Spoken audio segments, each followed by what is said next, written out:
dice. This is it. High fly ball into right field. She is gone. Campanella talking baseball. The Grand Salami. Willie, Mickey, and the Duke.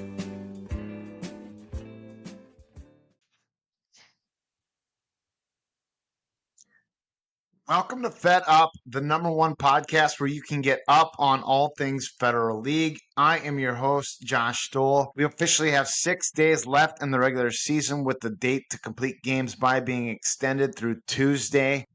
We have 33 games left to complete in that time. I know at least 3 of those are in progress. I spend the bulk of today's baseball portion of this episode talking about the playoff push, looking at different scenarios, how things could play out over the last 6 days of the season. We are going to spend some time looking at possible Cy Young / MVP candidates. We're going to talk some league news and notes, some really interesting storylines coming down the pipeline here towards the end of the season.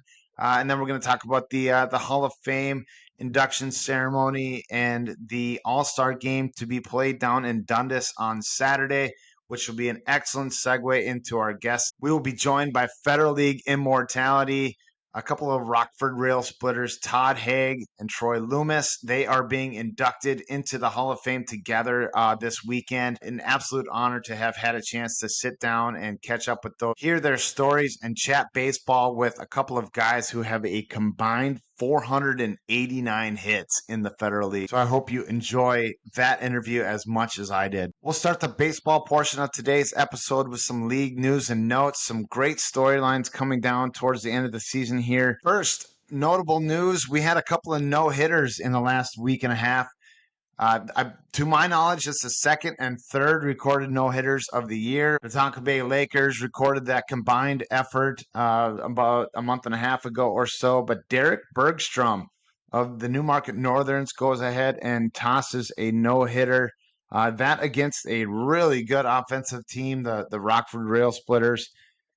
And then just recently, last night, Dr. Dave and the Minnetonka Saints, he combines with a guy they call Olaf, and they no-hit the TC Snappers. So congratulations to those two teams and those players on some remarkable efforts. Another great storyline, the Lakeville Lobos tweeted this out, but Louis Leviche got a hit in their game last week and now has recorded a hit in 8 different decades. It is unbelievable to be able to do what Louis does at his age. Just a great ambassador for our game, and so glad that he's still a part of the Federal League. A really special moment for Louis and the Lobos. Congrats to them. Congratulations are also in order for Terry Knopp of the South Metro Saints. He becomes the 8th player in the stat era of the Federal League history to record 200-plus hits. He did that on July 18th against St. Croix Valley. Terry Knopp already on his way to 300, though, because he's had 5 hits since then already in the last week, hitting north of 400 this and just having an incredible season. Congrats to Terry Knopp. He joins Ryan Marshall, Todd Haag, Pete Gorton, Paul Morita, Trevor Stolhansky, Troy Loomis, and Tom Gendrich as the only members of that elite club. 3 of those guys having gotten it done this season. Trevor entered the 200-hit club on May 18th against the Eden Prairie Flyers. And then Troy Loomis was able to join that elite club on June 9th, also against the Eden Prairie Flyers. Congratulations to all of those guys. Just a remarkable testament for consistency and talent. Got a couple of guys knocking on the door of that milestone too, who could even get it done this year. Tony Lazar, he's got 197. Dustin Gingrich has 197. Eric Olson, 195.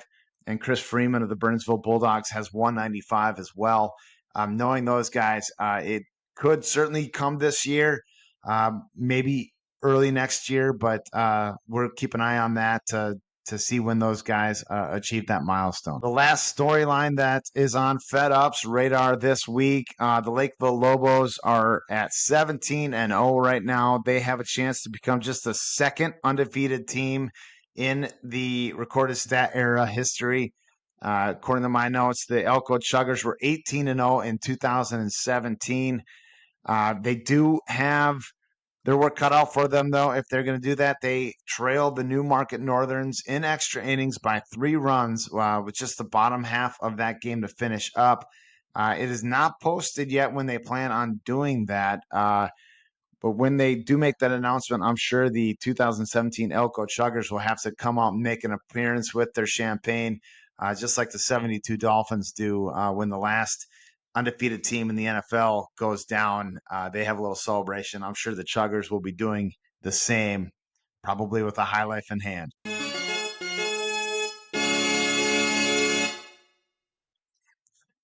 For this next segment, we're going to look at the playoff push. 3 divisions have been officially clinched since we last brought you an episode. Congratulations are in order for the East Metro Mammoth, who wrap up that American League East Division. They currently sit with a record of 16-1 and can no longer be caught by the South Metro Saints, despite their franchise-setting record. 13 victories so far this season with 1 game left to play. That is against those East Metro Mammoth. Could mean some seeding. South Metro does have a chance to play their way up into the AAA yet. So lots on the line. That game will go down on Tuesday. The Rosemont Pipers officially wrap up the NL East as well. Congratulations go out to Ken Fry and his group. Really impressive season. They sit at 13-3. They have 2 games remaining against the JTs and Burnsville. Lots left to figure out for seeding in for the Pipers as well. The last division that went final was the American League West, where the Waconia Islanders, in their first year in the Federal League, have won their division. They will compete in the AAA bracket as well. Looking at that AAA bracket, the 1 seed right now is the Lakeville Lobos. They sit, as mentioned, at 17-0. They have a really impressive run differential of 119. So even if they do drop that game to Newmarket, they will most likely be that 1 seed. East Metro sitting currently at the 2. They have a tough game left against South Metro.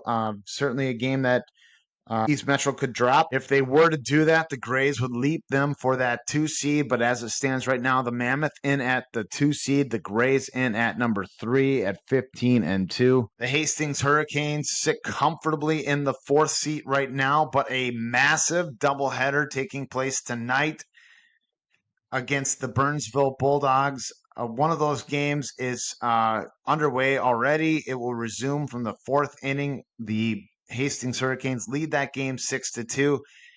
So with the half game advantage already in the loss column, if that game were to go final the way it stands right now, that would give Hastings a pretty firm grasp on that division.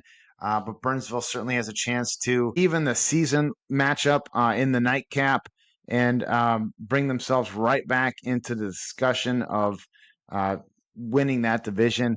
Burnsville will also take on the Rosemont Pipers on Sunday. Hastings has games left to be completed against the St. Paul Senators on Saturday and the Newmarket Northerns on Tuesday. Tough schedules for both of these teams.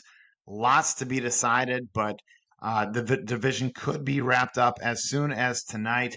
The American League South, if the Hastings Hurricanes were to sweep the doubleheader tonight, that would officially call that race. Certainly the 5 seed, the Rosemont Pipers, sitting at that record of 13-3, would be the team to play the Hastings Hurricanes in the first round.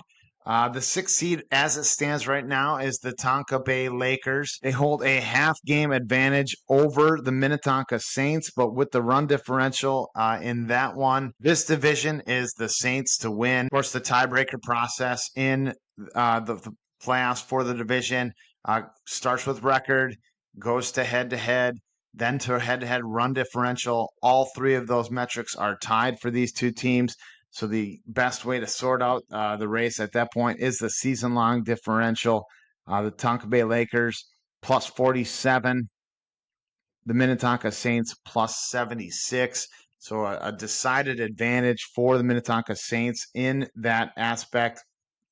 They've got games remaining against the Chaska Voyagers and the Metro Loons. The Chaska Voyagers game did start. I know the Voyagers got a runner on third on a triple, and the heavens opened up, and they had to call that game via rain.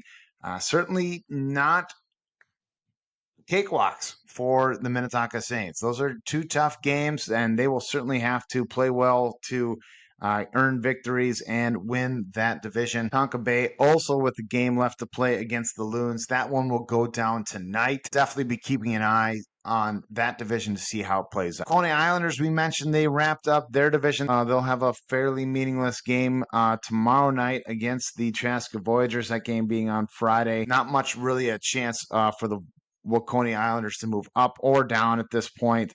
So they will most likely, if everything plays out as it looks to be on paper, will be playing the East Metro Mammoth in the first round of those AAA playoffs. That wild card race, a lot to be sorted out here. Currently, it's being held onto firmly by the Burnsville Bulldogs. We mentioned their tough doubleheader tonight against Hastings. They also play Rosemount, so just an absolutely brutal schedule down the stretch here for the Bulldogs. Newmarket hoping to slide into that wild card position. They are even in the loss column with the Bulldogs, trailing that run differential matchup by 13 runs. 4 games left for the Northerns to complete. They've got Lonsdale tonight. They'll play the Chaska Diamonds on Sunday. You would expect Newmarket to win both of those games. They have that 3-run lead against Lakeville. You would expect them to hold on to that as well. But then they've got a matchup Tuesday night, the season finale against the Hastings Hurricanes. That one certainly could be massive in terms of the wild card. Let alone the impact that it could make on the American League South. Margin will matter down the stretch here in some of these games. If the Bulldogs were to drop 1 or 2, the Northerns were to drop 1 against Hastings, then that brings teams like the South Metro Saints, the Tonka Bay Lakers into the fold for that AAA wild card. Currently, the Bulldogs have the lead on that season-long differential at plus 66. The South Metro Saints, though, right there, they are plus 59. They have that difficult game against the East Metro Mammoth. Just a really interesting race to pay attention to, with 5 teams having potential to slide into that wild card with just 6 days remaining. Making our way down into the AA, we mentioned teams like Newmarket, South Metro, Minnetonka, they all have a chance to play up into that AAA currently, but they are the 1, 2, 3 seeds respectively right now in the AA. The last 5 teams in that bracket are fairly locked in. Really don't anticipate anybody moving out, and they cannot move up. So these 5 teams, Rockford, Milltown, Apple Valley, the Metro Loons, and River Falls Groupers, nearly a lock at this point to be the 4 through 8 seeds in that bracket. Lots to be sorted out in terms of where the teams will fall into the seeding exactly.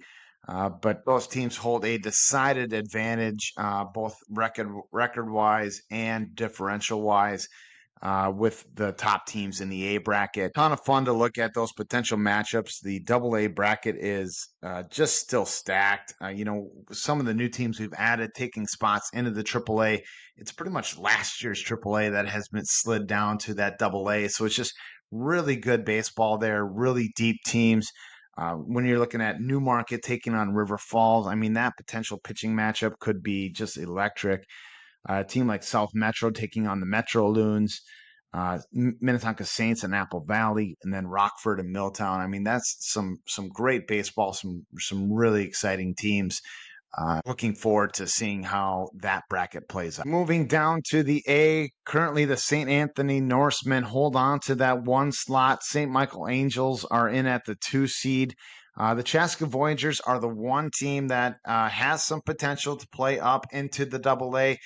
It would take some really decided victories, some really lopsided efforts for them. They've got 3 games remaining against Waconia, Elko, and the Minnetonka Saints.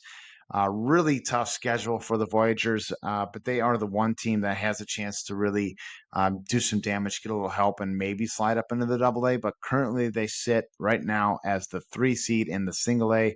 I expect them to stay in that bracket and potentially repeat as champions. Capital City, they are the first team who has completed all 18 of their games. They were the benefactors of a forfeit win from Red West. That wraps up their season at 8-10. They are currently the 4th seed in the single A bracket. The Elko Chuggers would be the 5. Right now, the TC Snappers, the 6. Lonsdale, the 7. And the St. Croix Silverbacks in at the 8. 2 teams in the B bracket have potential to slide up into the A, the Vesely Vulcans and the St. Paul JTs. The Vulcans have just 1 game left against Eden Prairie. They could certainly win that game and would need some help from teams like Lonsdale or the St. Croix Valley Silverbacks. They would need either of those 2 teams to lose both of their remaining games. It's a tough schedule for Lonsdale. They play Newmarket. They play Rockford. That could very well happen for the Jokers. Silverbacks, a little bit of an easier road. They've got a doubleheader against the RC Rockets. Vulcans with a win and a double loss combination for either the Jokers or the Silverbacks would climb up into the A bracket. But currently, right now, the Vulcans in at the 1 seed in the B. Jim Block, he continues to see the final sands run out of his hourglass in his Federal League career.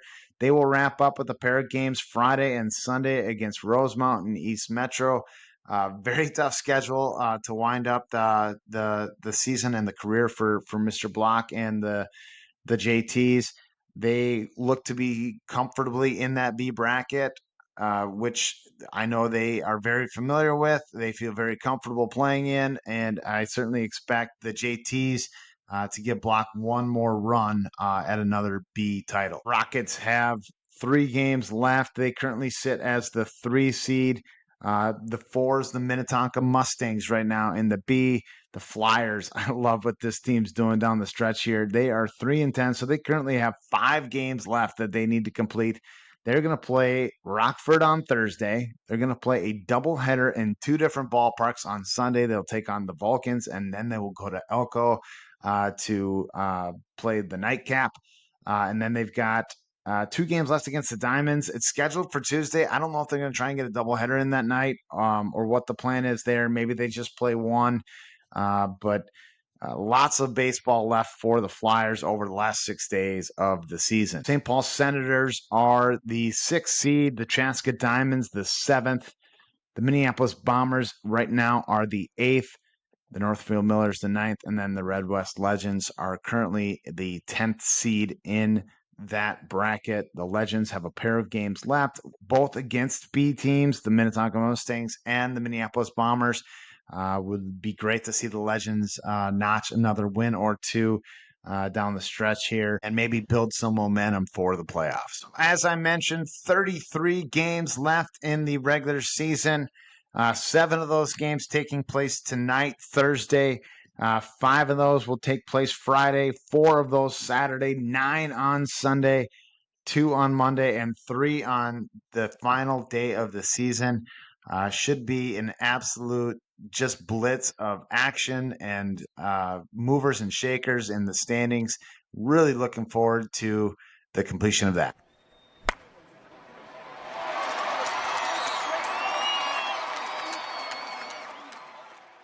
In my opinion, part of what makes the Federal League so much fun are the stats. I know that this isn't a unanimous opinion. I know some teams, some players think it's completely ridiculous that we are tracking stats for a senior amateur league, but I love it. I think it brings the league closer together. It brings it more credibility, and it just gives us a chance to be able to appreciate some outstanding efforts that really aren't recognized just with the wins and loss records of a team.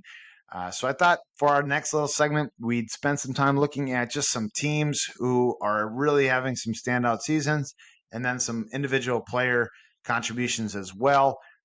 You can use some of that information to make your own opinions on the MVP and the Cy Young. Certainly we can make a recommendation for those awards too, but the official bestowment of those titles will come from the league office and Lars, and will be available on the Twitter thread and the Federal League website. So from a team perspective, the team batting average leaders, the Rosemont Pipers hitting a solid 396. Now, some people I feel are gonna talk about the tightness of a scorebook and a scorekeeper. The Pipers have only reached on air 5 times this season, so some generous love for the scorebook there for the Rosemont Pipers, but they have a 20-point lead on the Rockford Rail Splitters, a team that just absolutely is notorious for pounding the ball. I have a couple of guys up and down the lineup that are just having really great seasons for the Rail Splitters. They're hitting a team average of 376. Rounding out the top 6, the Bulldogs from Burnsville hitting 372. The Lonsdale Jokers hitting 369. That probably an indication that the pitching has struggled a little bit this year for the Lonsdale Jokers, with a team average of 369 and just a record of 6-10. The Minnetonka Saints having a great season at the plate, hitting 360. The Mammoth hitting 358. What teams have done with that? Minoka leads the league in runs scored, 158 runs scored this season. Not among the top 6 in team batting average, but certainly doing damage when and where it counts, with 158 runs scored. The Lobos, the Lobos are an impressive team because they don't have a lot of guys just running away with the stats, right? They've got just a really well-balanced team effort across their lineup that is responsible for some of their production.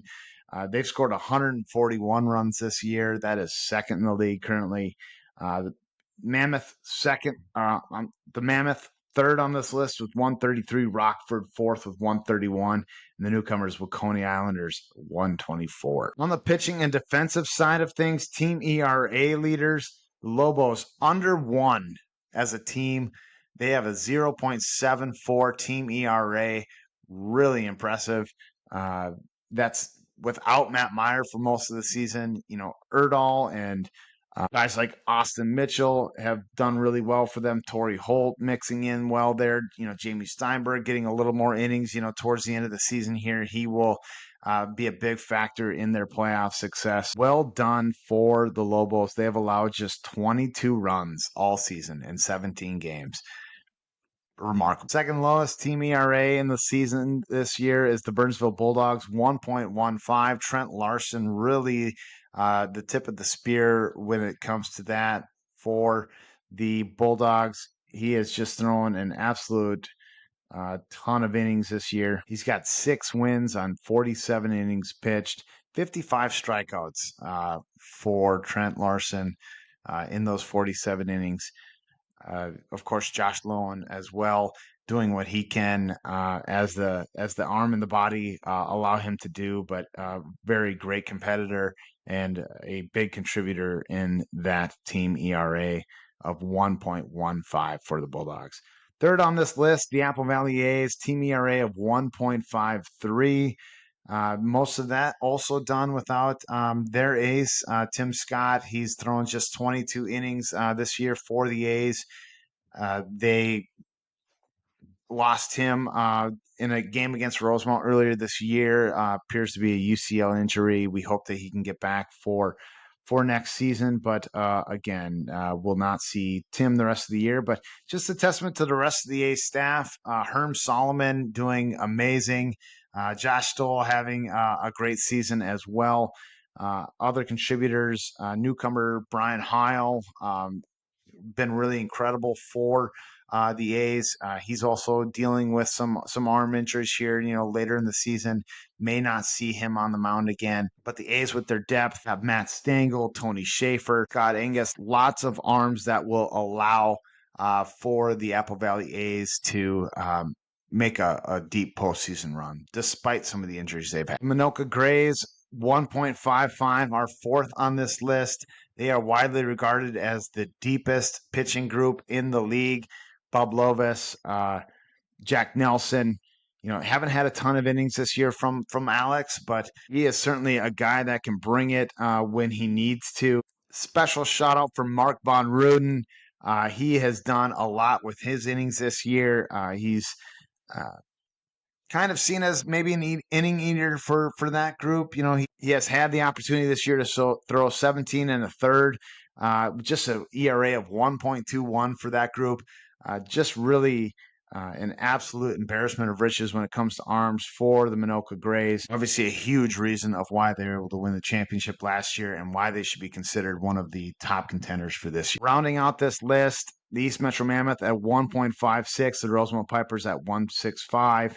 Obviously, those two groups very heavily weighted towards their ace, Matt Grill and Cliff Christopherson, respectively. Cliff has thrown 60 innings for the Pipers, Matt Grill 55 for the Mammoth. Talking about those two is a great segue into talking about the Cy Young winner possibility.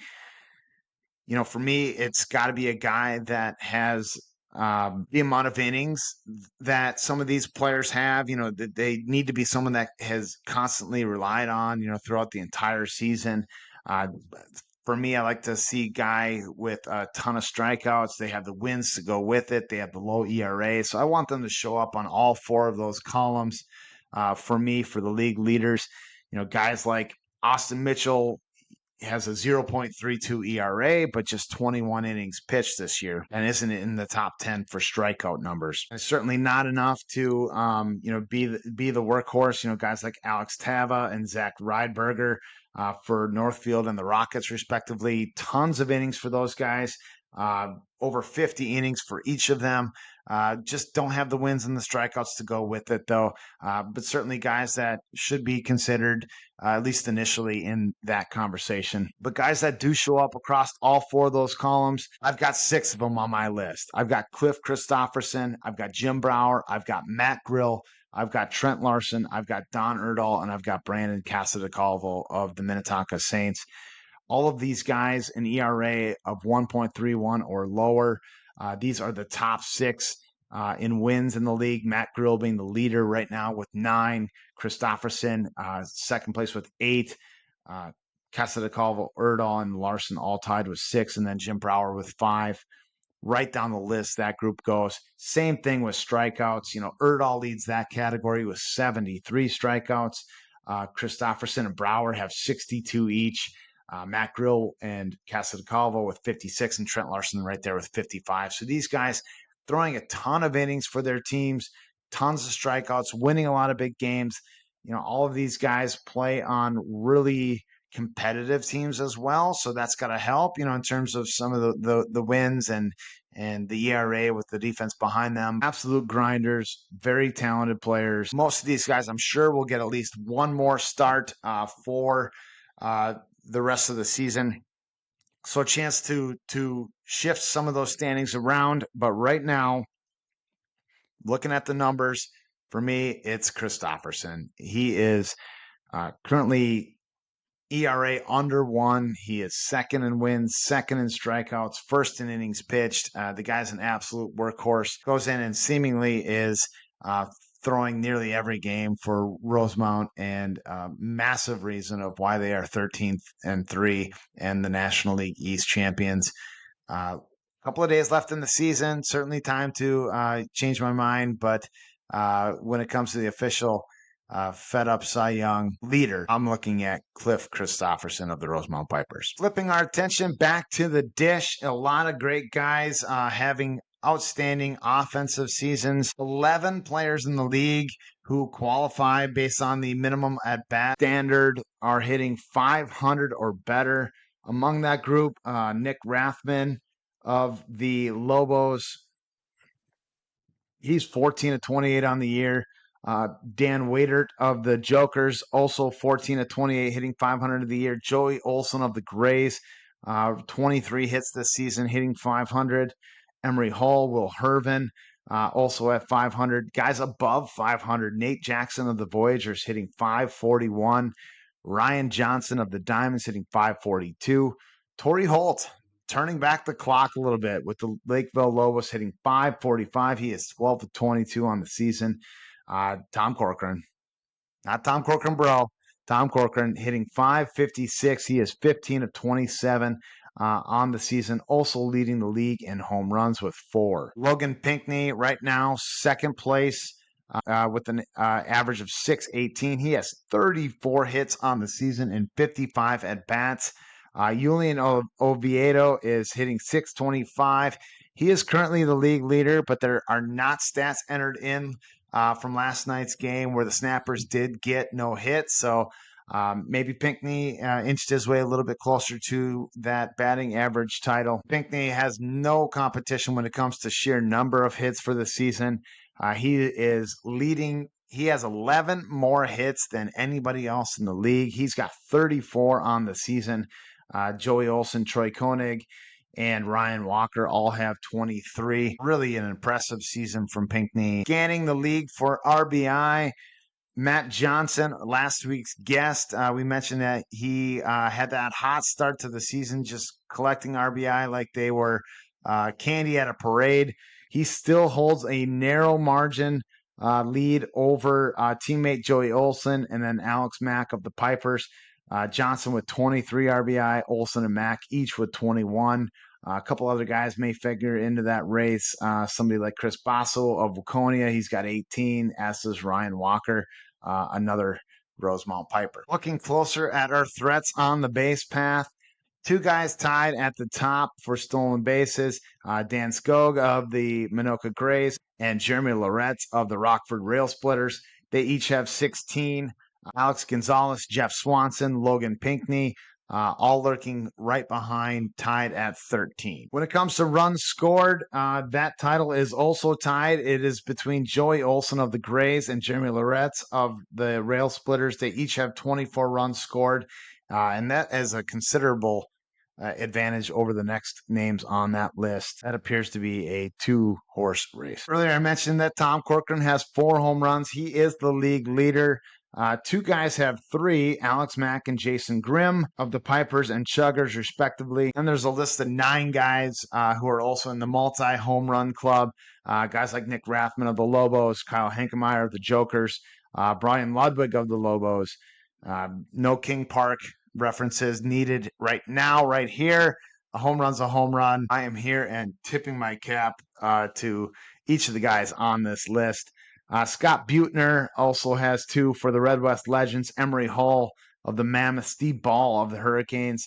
Nick Frank has 2 for Waconia, as does his teammate Chris Basso. And then Steve Kleppen also on this list of the Minnetonka Saints. Put it all together and you are talking MVP candidates. For me, it's a clear-cut choice at this point in the season. Again, 6 days left. We will revisit this once all the stats go final. But right now, I think it's Logan Pinckney's to lose. Just an incredible year, 34 hits at the plate, hitting 618. He was my preseason pick for MVP on the survey that Lars had sent out. I'm not sure if I shared that on this platform or not, but really just an impressive player, left-handed bat. Guy's in great shape. He's fast. He's a hitter, great presence at the plate. So right now, the Fed Up podcast showing lots of love for the Pipers as we have both the MVP and the Cy Young leaders coming from. 2024 has been a season that has been marked by a ton of rain, lots of makeup dates. Even our All-Star game and Hall of Fame induction was pushed. Now that game taking place this Saturday. It will be in Dundas, home of the Milltown Outlaws. Should be a great day. Schedule for the day is there's a game at 12:30. The Minnetonka Saints and the Metro Loons will play before all of the celebration. That game is massive when it relates to both the AA and the AAA brackets. So come out and watch a well-played game to start the day. The Hall of Fame celebration will kick off at 2:30. Really great class this year for the Hall of Fame. We've got 7 people going in, including today's guests, Todd Haag and Troy Loomis of the Rockford Rail Splitters. Jim Block in his final season will be inducted into the Hall of Fame as well. Kevin Lawrence of the Chaska Diamonds will see his name added to the annals of the Federal League Hall of Fame. A couple of Minnetonka Saints, so fitting that the Saints are playing in the opener of the day because they have got 2 people who will be added to the Hall of Fame as well. Michael Eicher and Scott Gatsky, and Clancy Finnegan of the East Metro Saints will also be getting in. Congrats to all of the inductees.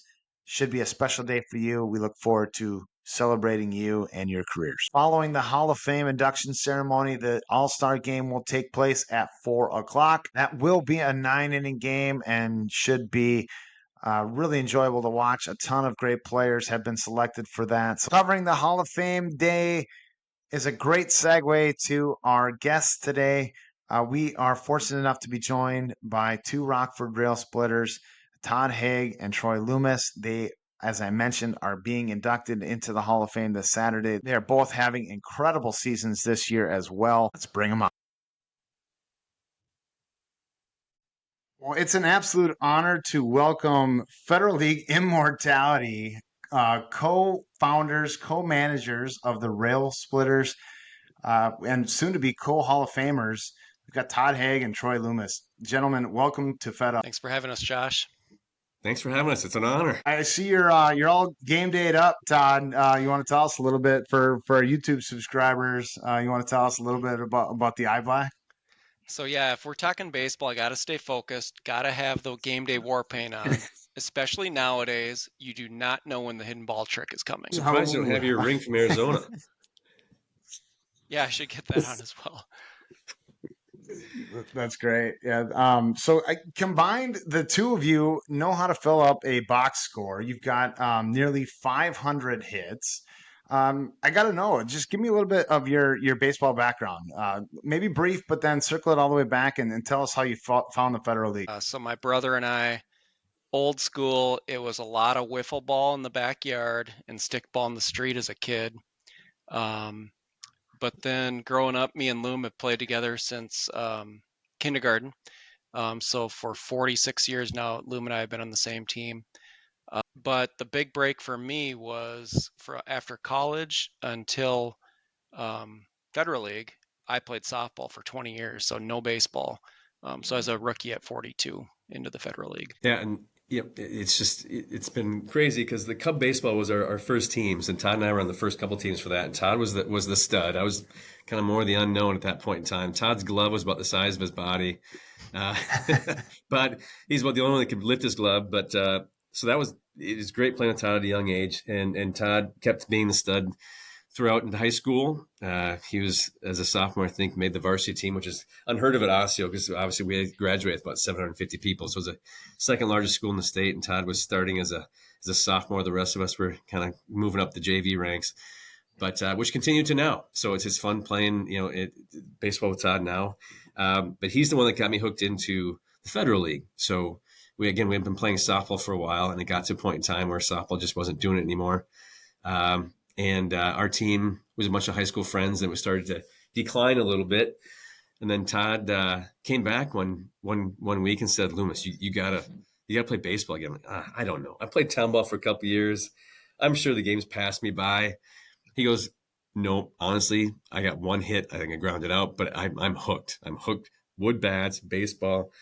And so it took him a few weeks to finally get me out. And the first game I went to, I got there late. We were supposed to be playing that beautiful Chaska Diamond, and it ended up being switched last minute to some other Chaska Park, and I was late.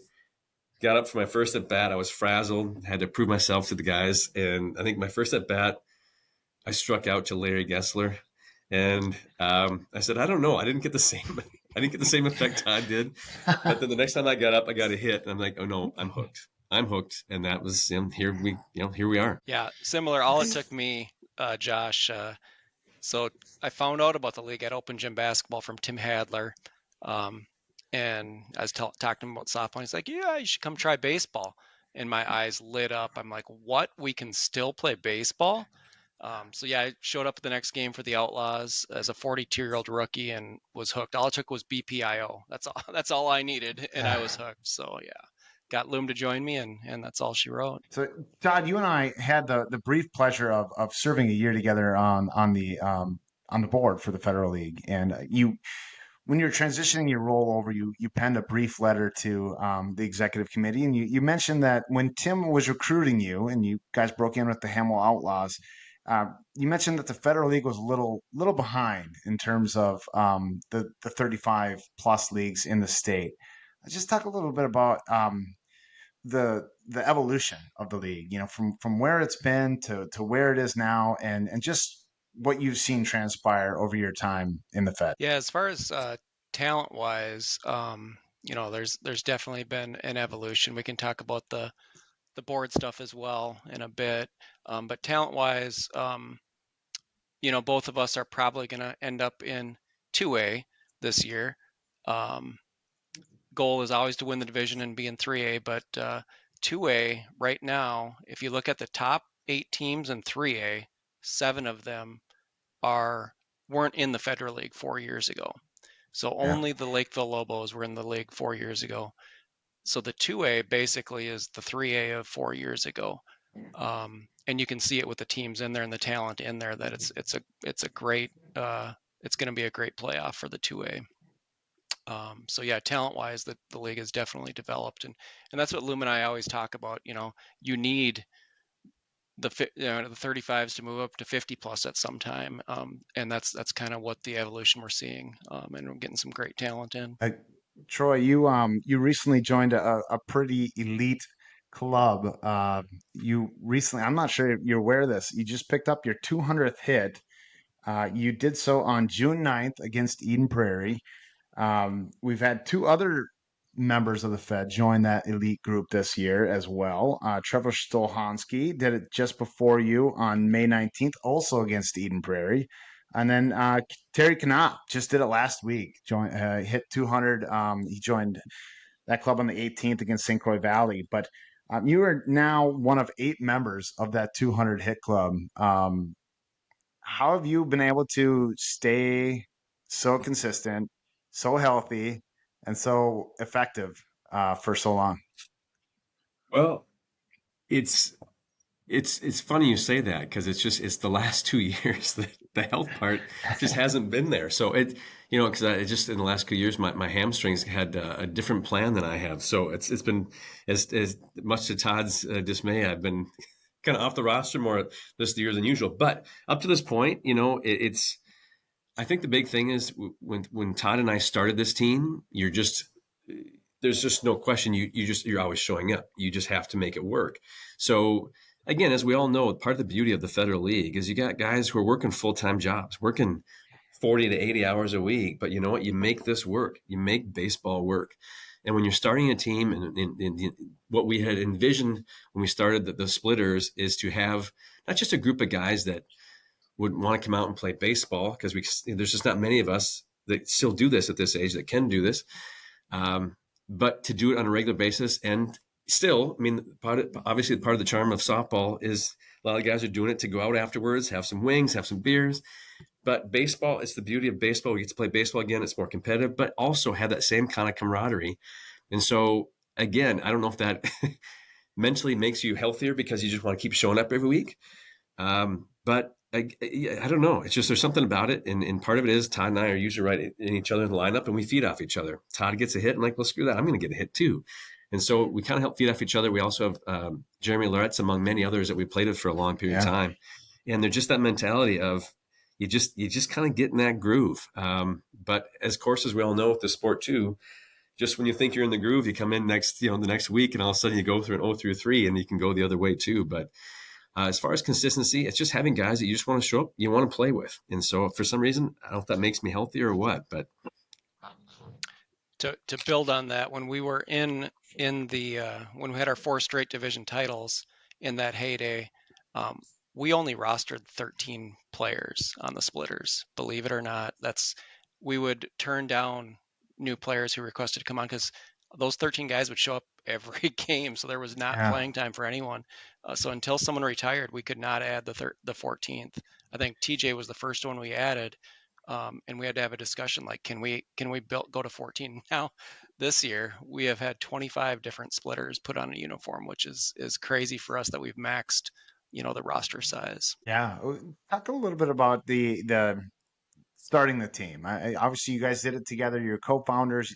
I believe this is your 8th season now in the Federal League. Your team just recently won its 100th game. You celebrated that milestone, so congratulations on that. But what was the group that started it? starting out when we were playing for Hamel, Keith Rattlesnake Jacobson, he was kind of well known at the time, but he kind of got us involved, and by the second year, he kind of came to Todd and I and said, "Hey, look, he and this guy Al Mignon were running the team. And they said we're thinking about moving up into the 50s. We want you guys to take over the team." And then it just took maybe a week and I to for Todd and I to talk this over. And Todd and I, it's a very good relationship because Todd does all the stuff I hate to do. He creates all the schedules, talks to the other managers, goes to the meetings, all that kind of stuff. I talk all day at work, and I'm sick of hearing myself talk. So I handled all the field issues, got jerseys, equipment, all the stuff I don't mind doing, take care of the umpires, all that kind of stuff. So Walk-up songs. and walk-up Yeah, songs, nice. yes. And my wife, who's the AV person, he does all that stuff. So it's that partnership has been great because we just do the stuff that the other one hates to do. But in saying that, it was hard because at Hamel at the time had a bunch of these Hall of Famers on the team, but they were all getting up in age and their arms were kind of starting to struggle. And so you can only have so many right fielders and first basemen. And so we also had to kind of take a little bit more of a harsh role and say, hey, look, if we're going to do this, this team needs to get younger because Hamel was Yeah. we had fun. It was great to get involved, but Hamel was not a very successful team. And so we had about 3 or 4, Sean Fondo, who else? Josh Dorr was on the team. There's a couple other guys, younger guys. And we asked them kind of who they knew, but to start off in Rockford, we wanted to say, hey, we wanted to make it at least most of the guys on the team being from within 15 to 20 miles of the field because the Hamel had guys coming from all over the place and no one went out Sure. afterwards. And it just was kind of sterile, kind of a stale environment. So we were able to kind of accrue people because it's not easy to find people who are 35 and older that still are able and want to play baseball that aren't intimidated by it. But we just had enough connections to get a core like 7 or 8 guys. And then as long as you have those pitchers, and we had Peyton Purrier and we had Ryan Trillinger, two horses in our stable that, Todd, how long did they pitch for us? They are 2 main starters for 5 years, 6 years? Yeah, at least 5, 6 years. And yeah, we just have 2 pitchers and rotate And every so, other game. Yeah. and that's the big thing. And once you start having that, stable, and you don't have to worry about that, and you have a couple other relievers, and as more and more guys, you can kind of get hooked. But we, again, like Todd said, we never rostered a lot of people. So we have some of these teams that will come and play with us. And gosh, I'm part of it. I'm jealous of it that they have 9 guys sitting on the bench, but it was hard for us to be able to get guys to come and show up if they're just going to pinch run and that type of thing too. So it was just over the last couple of years now that small roster is kind of biting us in the butt because now we've had the Iron 9 a lot. Yeah. A lot. Now, too, again, if it gets to be a point in time, it's just hard to find because I'm kind of on the way and over the last year of kind of getting out of my managerial duties just because my work is becoming more demanding. But it's hard to find some of the younger guys who are able to put forth that kind of time because they're coaching and they have kids and all that. Speaking of your work, I know you work for the Ovo Clinic now, right? Nice plug. Uh, Yes. Yeah, and I don't mean this to be a shameless commercial for you guys, but I had my LASIK surgery done at Whiting in 2010, and I will tell you, it's the best money I've ever spent. And I tell people who are on the fence about it, like, do it yesterday because it was honestly one of the most life-changing experiences I've ever had. Well, it's fantastic to hear. It's been interesting because we'll play some teams and they'll go, "Hey, I know you. I had LASIK at Whiting Clinic or at Ovo," and I still see people to this day. It wasn't too long ago. We had another federal leader come in and have surgery with us too. But yeah, it's extremely rewarding business to be involved with. I've been doing this now for a good 10, 15 years and working with really good surgeons, and our place is state of the art. So I'm just very, very fortunate to be where I'm at. And thank goodness for 99% of people who have this done. Yeah, we just get to change their lives. Todd is another patient of ours who had LASIK as well too, and I myself as well too. So, yes, for those of you who are trying to hit with glasses on, or whose contacts are starting to fall out on the field, give us a look. I don't know if Ken Fry's listening, but him and I just had some conversations about vision, and maybe he's a candidate. But anyways, back to the baseball. Todd, you mentioned kind of the opener, the hidden ball trick. Maybe we don't need to get it into that Uh-oh. specifically, but I know Uh-oh. you guys are on a little bit of a slide here. You had a great start to the season. Kind of finishing with a little bit of a whimper, but I know you guys are optimistic heading into the postseason that you guys can get that figured out. But just talk a little bit about the season, some of the ups and downs, and what you expect going forward. A solid team. Like I said, we need to be a lot deeper than the old school splitters, and we are deeper. Um, hopefully we finish strong here and get on a roll. But if we end 12-6, that's a solid season. And yeah, hopefully get in a roll in the playoffs. But we have pitched 13, 14 guys this year, so a lot of different arms coming on the mound versus the two that we had in the old days. We're still hitting the ball like we've always done. Got a bunch of guys putting up great numbers. Fontana, Hendricks having some of their better seasons. So yeah, we still got a fun group and should hopefully make a run here in the Double A. 131 runs scored for your team this year. This it's fourth in the Federal League, trailing only the maybe what many would call the big three: Minoka, Lakeville, East Metro. But yeah, you guys absolutely just put the runs up in bunches. You've got a lot of guys that are among the leaders in stolen bases, whether it be Jeremy Loretz or Todd yourself. You had 11 swipes. Just tons of hits, tons of runs. Um, Talk a little bit about just what you guys do to kind of stay sharp as a team. Do you hit a lot? Do you get up early to the games? Like, are you doing off season stuff? Like, how do you guys stay so sharp? Well, we may meet once or twice before the season starts. I think we're very. I think with this group, we don't. Probably shouldn't give this away, some trade secrets, but we don't really do signs. So if you see any of us doing signs over at third base, it's all BS. It's swing away if and we can kind of tell if someone wants to hit. If you want to run, you run. If it gets more into the playoffs, get more serious, then we might have some signs from here or there too. But we've always kind of, again, it when we first started in the league with some of these guys with Hamel, the old school, it drove them insane that we didn't do that.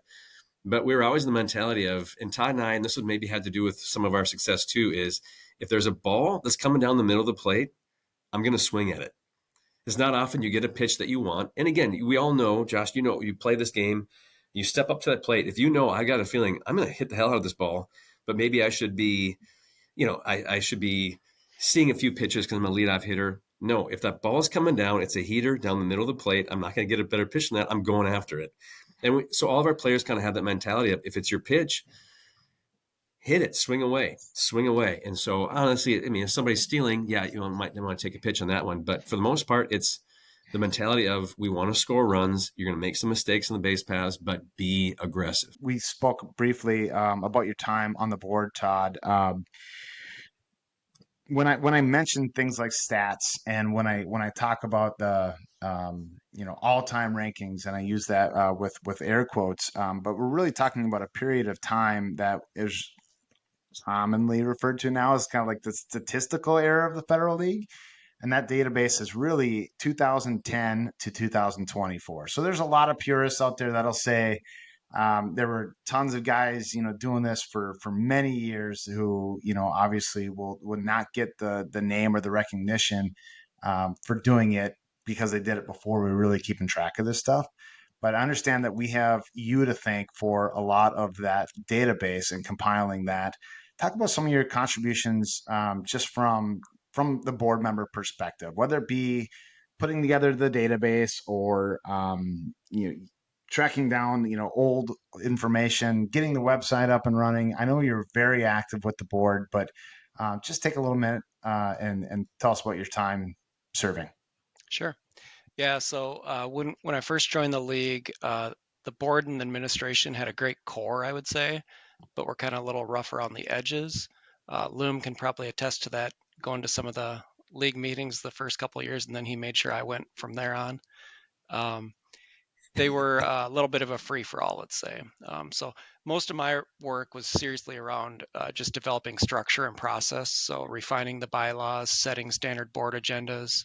The website needed organizing and cleanup as well.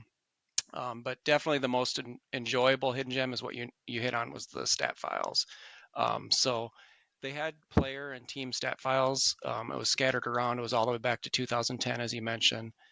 So basically, it was just consolidating all that data and making a database of stat files, which, to your point, we still use today. And now it has almost 15 years of stats in it. I kind of like to think of it like you mentioned as well. It's kind of the modern era of the Fed. The Fed goes back to 1986, but we only have stats through 2010. So we can keep that going. It could be a fun future with, Joey Olson and Tommy the Cork climbing the ladder and, beating some of us. So it should be kind of a fun thing to have. Yeah, and props to Todd on that. Todd took a lot of heat for a while there because there's a lot of teams that just said, "Look, I work full time. I do this. I don't have to worry about putting stats in." And I can understand that, but this is where it gets to be fun. When you start seeing, you know, over the course of the last 10, 14 years, you can kind of, it just, I don't know. It just, to me, it adds to the experience, adds to the game. It's not about anyone's individual statistics. It's just about, it just adds to the fun part of me. It just, this whole thing and the way we've kind of, because for a while there, Todd and I were trying to get the schedules changed to be more like divisions and all that kind of stuff. Because before you used to play everybody. So it's kind of hard to travel to River Falls 1 week and then down. So we kind of saw how this is going to portray and turn out down the road, kind of being run kind of like major leagues. And it's just kind of fun to kind of put it in that format. So you can kind of look at other teams and kind of get an idea of how they're doing and just kind of celebrate those players who do really well. I don't know. It's been fun. And like I said, kudos to Todd because he did take a lot of heat for that at first.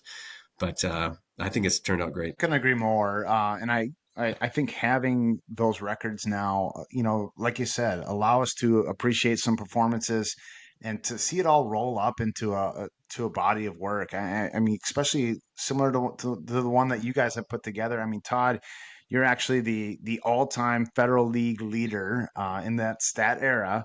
In so many categories: RBIs, doubles, triples, total bases, runs scored. I mean, you lead the league in all of those categories. And for a guy that like me that's come in, to the Federal League, this is just my third season, but because of these stat annals, I'm able to, look back and appreciate, everything that's been done, ahead of me and the guys who have created the opportunities for me. And that just kind of give you some of the proper due because it is certainly a well-earned accolades. Yeah, and when I started it, obviously I didn't think I'd be anywhere near the top of it. It was just I'm a stat guy, and it was fun to build. Um, God willing, I can keep posting numbers and building on that database. But yeah, it's kind of been a fun I ride. think part of that too is, once you start doing that and getting kind of the structure, then you get people like Lars coming in, putting on an unbelievable website, coming into games, Yeah. taking pictures.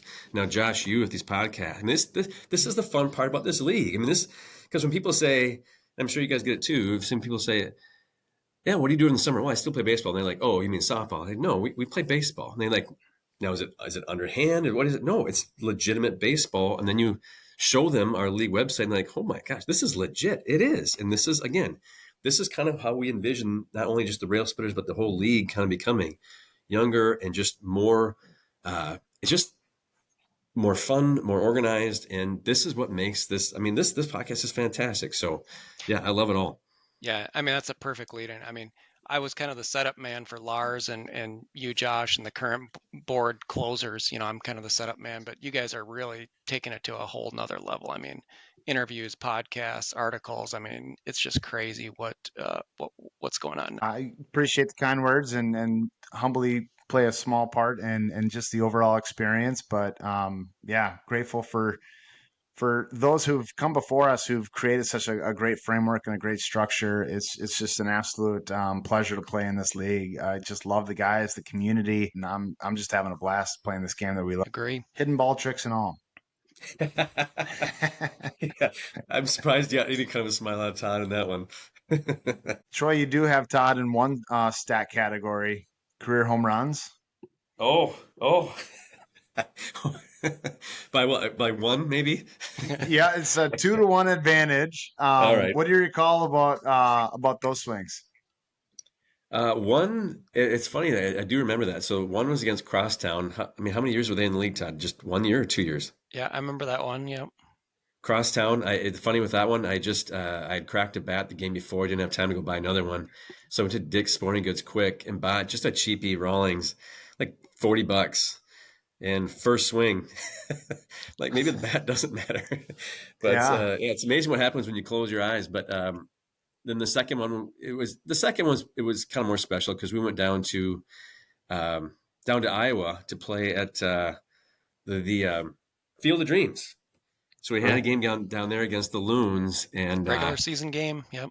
yeah, regular season game, and so it was fun. It wasn't late in the summer, so we didn't have the corn stalks, but I was able to hit a ball in the corn for a grand slam down there as part of that game, which it was kind of fun because we were staying at the house that night, and so afterwards we found a little kind of a half silo in the back of the house that had some lights in it. We put the tunes on. It was freezing, but we just took the cooler back there and we all danced for like 3 hours.